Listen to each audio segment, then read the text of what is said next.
ہیں. ہم بات کریں ووٹنگ کے حوالے سے تو وفاقی حکومت نے انتخابی اصلاحات کے پیکج کا بھی اعلان کر دیا ہے اور الیکٹرانک ووٹنگ کا طریقہ رائج کرنے اور اوورسیز پاکستانیوں کو ووٹ کا حق دینے کے لیے ترمیم لانے کا فیصلہ بھی کیا گیا ہے. سینٹ میں اوپن اور قابل شناخت بیلٹ اور سمندر پار پاکستانیوں کو الیکشن لڑنے کی اجازت کے لیے آئینی ترمیم کی جائے گی. جی جناب، الیکشن میں پولنگ آفیسر یا سٹاف کو چیلنج کیے جانا ممکن ہو سکے گا. نادرا کے رجسٹریشن ڈیٹا کی بنیاد پہ انتخابی فہرستیں استعمال کی جائیں گی. حلقہ بندیوں کو آبادی کے بجائے ووٹرز کی شرط پہ تشکیل دیا جائے گا. اس شک پہ بہت پھڈا ہونا ہے، میں آپ کو بھی سے بتا دوں.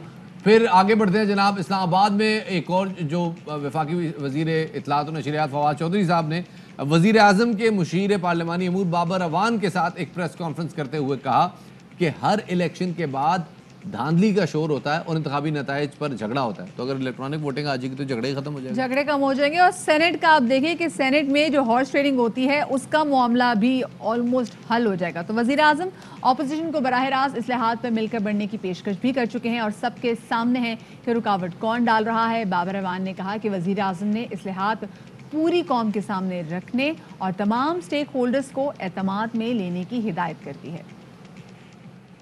اگر آپ اصلاحات کے لیے تیار نہیں ہیں، اگر ہم نے صرف ہر الیکشن کے رونا دھونا ہے کہ لٹ گئے، مر گئے، برباد ہو گئے، یہ نتیجہ صحیح نہیں آیا، فلانے نے یہ کر دیا، فلانے نے یہ کر دیا، تو پھر تو دیکھیں آپ کی سیاسی ترقی رک جائے گی. الیکشن ایکٹ 2017 میں 49 سیکشنز کچھ انٹروڈیوس کیے جا رہے ہیں، ڈیلیٹ کیے جا رہے ہیں اور کچھ تبدیل کیے جا رہے ہیں. ہم نے جو الیکٹرانک ووٹنگ ہے ان کے استعمال کے لیے الیکشنز میں سیکشن 103 امینڈمنٹ کر رہے ہیں. پاکستان سے باہر جو اوورسیز پاکستانیز ہیں ان کو رائٹ آف ووٹ ایکسٹینڈ کرنے کے لیے سیکشن 94 میں امینڈمنٹ لا رہے ہیں. جی جناب، جو اوورسیز پاکستانی ہیں وہ اپنی ان انتخابی اصلاحات کو اگر ڈیکوڈ کیا جائے تو آسان زبان میں یہ ہے کہ جناب اوورسیز پاکستانی نہ صرف یہ کہ انتخابات میں حصہ لے سکیں گے، ووٹ بھی ڈال سکیں گے. یہ اب ایک نئی چیز ہے. تو اس کے لیے امینڈمنٹ جناب وہ اب ایوان میں پریزنٹ کی جائیں گی. شاہد خاقان عباسی جو کہ مسلم لیگ نون کے سینئر رہنما ہیں، سابق وزیر اعظم ہیں، انہوں نے الیکٹرانک ووٹنگ کی مخالفت کی ہے. کہتے ہیں جی الیکٹرانک ووٹنگ کسی چیز کا حل نہیں، الیکٹرانک نظام بنانا حکومتی سرکس کے کھلاڑیوں کا کام نہیں، بس چوری چھوڑ دیں، اصطلاح کی ضرورت نہیں. الیکٹرانک ووٹنگ مشین کسی چیز کا حل نہیں، اور وہ الیکٹرانک نظام بنانا بھی الیکشن کمیشن کا اختیار ہے، حکومت کے سرکس کے کھلاڑیوں کا اختیار نہیں ہے. الیکشن چوری کرنا چھوڑ دیں، کوئی اصلاح کی ضرورت نہیں ہے. فوج کا لفظ جو مفتہ صاحب نے لکھا وہ صحیح نہیں لکھا، رینجرز کا لفظ لکھنا چاہیے تھا.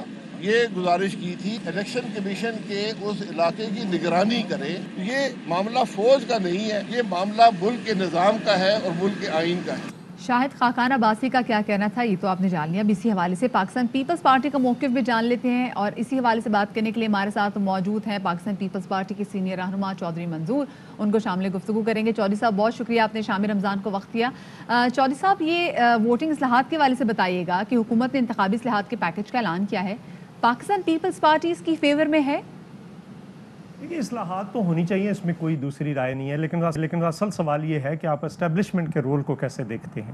قوانین تو پہلے بھی موجود ہیں، طریقے بھی موجود ہیں، اس میں بہتری آنی چاہیے، ہو سکتی ہے، اس کو کیسے بیٹھ کر ڈسکس کیا جا سکتا ہے، لیکن اصل سوال تو وہ ہے پاکستان کے اندر، اس کا جواب چاہیے. یہ تو آپ نے بڑی اچھوتا سوال کیا ہے کہ قوانین موجود ہیں لیکن اسٹیبلشمنٹ کا کردار کیا ہونا چاہیے، اس پہ پالیسی واضح کریں. تو مجھے پھر بتائیں کہ جو بات آپ کر رہے ہیں اس کے ہوتے ہوئے تو پھر اصلاحات کی ضرورت نہیں ہے، اور اگر پیپلز پارٹی کو لگتا ہے کہ اس میں وہ خود کوئی ایڈیشن کر سکتے ہیں تو آپ نے کوئی سجیشن دی ہے کہ آپ کہہ دیں تحریک انصاف کو کہ جناب قانون تو آلریڈی بنا ہوا ہے، آپ بس یہ بتائیں کہ کردار کیا ہوگا اسٹیبلشمنٹ کا.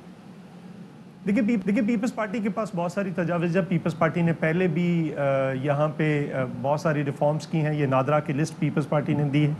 اس کے علاوہ بہت سارے ریفارمز جو ہیں وہ پاکستان پیپلز پارٹی نے دی تھی.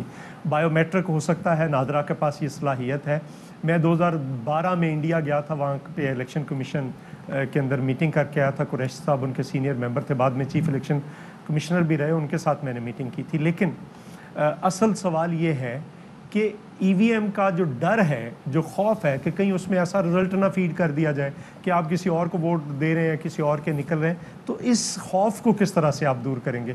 وہ ہائی کورٹ کے اندر الیکشن ہو رہا ہے لاہور بار کا، اور اس بار قصور بار کا الیکشن بھی ای وی ایم پہ ہوا ہے جو خاصا بہتر ہے، اس کو مطلب دیکھا جا سکتا ہے، لیکن اصل خوف جو ہے، اصل ڈر جو ہے وہ تو یہ ہے، اس کا کیا علاج ہے؟ تو پیپلز پارٹی کے پاس اپنی تجاویز ہیں، جب بھی کسی فورم پہ بیٹھیں گے تو بالکل وہ سامنے۔ لیکن ایک تجویز چودھری صاحب جو کہ بلاول بھٹو زرداری نے دی ہے وہ یہ ہے کہ جو انتخابی اصلاحات ہے وہ الیکشن کمیشن کرے۔ خود مسلم لیگ نون کا رہنما احسن اقبال کا بھی یہ کہنا ہے، لیکن سما حکومت اس فیصلے کو لے کے کافی فونڈ نظر نہیں آ رہی۔ نہیں دیکھیں، انتخابی اصلاحات الٹیمیٹلی کرنی ہے پارلیمنٹ نے، لیکن بلاول صاحب نے جو کہا ہے الیکشن کمیشن بھی ایک آئینی ادارہ ہے، جس طرح سے سپریم کورٹ ایک آئینی ادارہ ہے۔ سپریم کورٹ قانون کے متعلق بہت ساری چیزیں جو ہیں وہ پارلیمنٹ کو بھیجتی رہتی ہے اور پارلیمنٹ اس پہ قانون سازی کرتی رہتی ہے، لیکن اسی طرح سے چونکہ حکومت کے پاس کوئی ایسا ماحول ہی نہیں ہے، ایٹماسفیئر نہیں بنایا کہ اس کے ساتھ بیٹھ کر بات کی جا سکے، لیکن بہرحال پارلیمنٹ کے اندر بھی یہ بات ہو سکتی ہے، الیکشن کمیشن میں بیٹھ کر بھی یہ بات ہو سکتی ہے، تو اس کے لیے کوئی بھی فورم استعمال کر سکتے ہیں، لیکن الٹیمیٹلی تو پارلیمنٹ کے پاس جائیں گی، انتخابی پارلیمنٹ نے کرنا ہے۔ بہت بہت شکریہ جی۔ چودھری منظور صاحب ہمارے ساتھ موجود تھے، بات کر رہے تھے کہ آخر یہ اصلاحات کرنی پارلیمنٹ نے ہے، تو جب پارلیمنٹ میں بات آئے گی تو پھر سب پارٹیز اس میں اپنا اپنا حصہ ضرور ڈالیں گی۔ اب اسی حوالے سے بات کرنے کے لیے جناب سابق سیکرٹری الیکشن کمیشن کنور دلشاد صاحب ہمارے ساتھ موجود ہیں، انہیں شامل گفتگو کرتے ہیں۔ کنور صاحب بہت شکریہ وقت دینے کے لیے۔ سر، اب یہ انتخابی اصلاحات کے پیکج کا جو اعلان ہوا ہے، آئینی ترمیم کے حوالے سے بات کی گئی ہے، آئینی ترمیم کے لیے بڑا مشکل ہے حکومت کے لیے کرنٹلی، جس نے مطلب بڑے ہی کنی اپنے آپ کو اعتماد کا ووٹ دلوایا ہے، اس کے لیے آئینی اصلاحات لانا یہ بڑا مشکل کام ہے۔ تو آپ کو لگتا ہے کہ حکومت یہ آسانی سے مرحلہ طے کر لے گی؟ اصولی طور پر جو وفاقی حکومت نے جو آئینی ترامیم جو کی ہے الیکٹرل سسٹم کے اندر انتخابی اصلاحات کے معاملات کو دیکھتے ہوئے، اس میں چند اصلاحات تو بڑی درست ہے اور ہم اس کی تائید بھی کرتے ہیں، اور وہ الیکشن کمیشن کے لیے بھی، ملک کے لیے بھی، عوام کے لیے بھی اور ووٹرز کے لیے مفید ثابت ہوگی، لیکن چند ایسی ہیں جو کہ بڑی متنازع ہیں، جو کہ انتخابی اصلاحات کی آڑ میں حکومت نے وہ اس میں پیش کی ہے۔ مثلا اس میں سب سے بڑی اہم بات یہ ہے کہ وہ کہتے ہیں یہ دوہری شہریت رکھنے والے جو ہیں وہ انتخاب میں حصہ لے سکتے ہیں، اور اس کے لیے وہ آرٹیکل 63 اور 62 میں وہ ترمیم کرنا چاہتے ہیں۔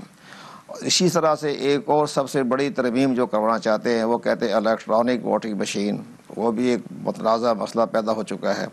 اور تیسرا ان کا ایک بڑی اہم بات ہے جس پر ہم اتفاق نہیں کرتے، اور وہ ہے انٹرنیٹ بیلٹنگ، جو اوورسیز پاکستانی ہیں ان کو ووٹ کا حق دیا جائے۔ یہ تین چیزیں ظاہراً جو ہے یہ حکومت کے لیے جو ہے بڑی پریشان کن ثابت ہوگی، اس پر بڑی قانون سازی کرنی پڑے گی، لیکن جو باقی جو اس میں انتخابی اصلاحات کا جو انہوں نے مسودہ پیش کیا ہے وہ ایک آسانی سے ایکٹ کا حصہ ہے، وہ حکومت جو ہے اس کو بڑی آسانی سے اپنی سمپل میجارٹی کے تحت اس میں ترمیم کر سکتی ہے، گنجائش ہے اس کے اندر، لیکن اس میں بہت سی مفید باتیں ہیں، ہم اس کو تائید کرتے ہیں، لیکن جس کا طرف میں نے اشارہ کیا ہے وہ ایک کنٹروورشل ہے۔ اسی طرح اسی ترمیم کے اندر انہوں نے ایک اور ترمیم پیش کی ہے، وہ بہت زیادہ اس کے جو ہے اثرات اچھے نہیں ثابت ہوں گے، اور وہ انہوں نے کہا ہے کہ جو آئندہ حلقہ بندی جو ہونی ہے وہ ہم کروائیں گے انتخابی فہرست کی بنیاد پر۔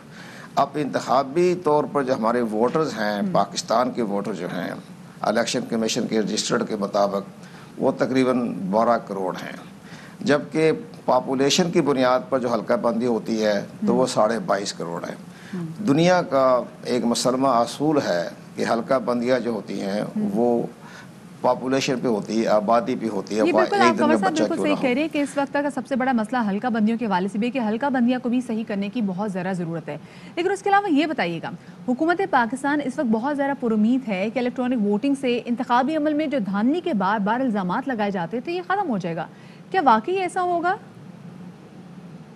ہاں، الیکٹرل جو ہے معاملہ جو ہے الیکٹرانک ووٹنگ مشین، اس پر تھوڑی سی تفصیل سے بیان کر دیتا ہوں۔ الیکٹرانک ووٹنگ مشین ظاہراً تو بڑی خوبصورت اس کا ہے مارکیٹنگ کی ہے جن ملکوں میں یہ استعمال کی گئی، خاص طور پر انڈیا میں، لیکن باقی جو آپ یہ دیکھیں کہ جو ہم نے اس پہ تجربہ کیا ہے، سوچ بچار کی ہے، تو دنیا کے 90 ملکوں میں اس سسٹم کو ریجیکٹ کر دیا گیا. الیکٹرل ووٹنگ مشین جو تھی، الیکٹرانک ووٹنگ مشین کو ریجیکٹ کیا 90 ملکوں نے. اور باقی جو ممالک ہیں جہاں تو جمہوریت نہیں ہے، مثلا مڈل ایسٹ ہے، وہاں تو جمہوریت نہیں ہے، وہاں تو الیکشن نہیں ہوتے.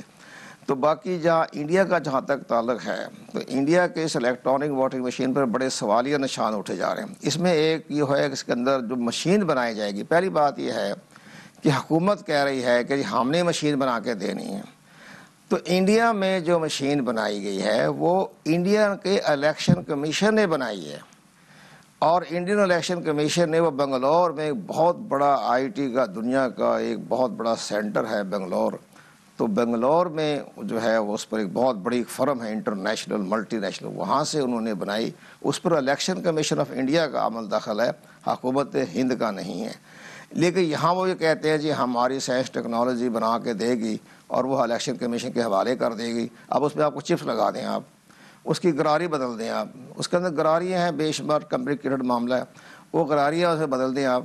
تو پھر جس کو چاہے وہ آپ ووٹ تو دے رہے ہیں، ایک پارٹی کو ووٹ چل جائے گا، بی پارٹی کو پتہ ہی نہیں چلے. الیکٹرانک ووٹنگ مشین ہے جی، گراریاں تو نہیں ہوتی. آپ کی بات سے کم یہ ہم ڈیکوڈ ضرور کر سکتے ہیں، یہ اخذ کر سکتے ہیں کہ اس کو ٹیمپر کیا جا سکتا ہے، نتائج کو انفلوئنس کیا جا سکتا ہے، فول پروف نہیں ہے، یہ آپ کا کہنا ہے. کیونکہ بھارت میں بھی یہی شکایات آ رہی ہیں، کیونکہ وہاں پہ بھی الیکٹرانک ووٹنگ سسٹم موجود ہے، وہاں پر بھی کچھ مسئلے مسائل آ رہے ہیں. مسئلے مسائل آتے ہیں جہاں پہ بھی الیکشنز ہوں گے، مسئلے مسائل آتے ہیں، لیکن زیادہ کہاں آتے ہیں؟ کمپیریزن یہ ہے، کیا الیکٹرانک ووٹنگ میں زیادہ آتے ہیں یا جو مینول ووٹنگ ہے اس میں زیادہ آتے ہیں؟ اس میں تو کیپیسٹی بڑھانے کی بھی بات آ جاتی ہے کہ ہماری کیپیسٹی ویل ٹرینڈ لوگ بھی وہاں پر ہونا بہت زیادہ ضروری ہے.